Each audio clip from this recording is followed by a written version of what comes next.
Moignon, c'est le personnage le plus débile de l'histoire de la fiction et je suis même pas ouvert au débat. Parfois, t'entends ce qui sort de sa bouche, tu peux juste rester figé et applaudir. Il y a beaucoup trop de défauts mentaux à la fois qui ont rendu ce personnage drôle et iconique comme il l'est. Il est naïf, inculte et hyperactif à la fois. Mais attention, ça lui arrive de réfléchir et quand il le fait, c'est là où tu te rends compte que le poteau, on peut rien faire pour lui. Il va rester ancré dans la débilité à vie. La vie est magique, la vie est magique. Combien de fois je l'ai entendu celle-là? Mais si la vie est magique et que la magie n'existe pas, alors c'est que la vie non plus n'existe pas. Mec, il a pas de...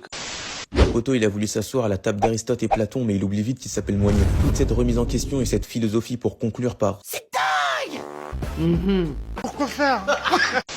mais la plus grande force de ce mec, c'est d'avoir transformé son défaut en une force. La débilité de ce mec l'a rendu tellement drôle et tout ça sans le vouloir. Il est même trop con pour savoir qu'il est drôle. Mais moi, ce que j'aime le plus chez Moignon, c'est qu'il a beau être débile, tu peux l'insulter autant de fois que tu veux, il s'en fout. Mais par contre, t'as pas intérêt à parler mal de sa meuf imaginaire et de sa sœur. Ma sœur? On dit pas de mal de ma sœur. J'ai pas de sœur.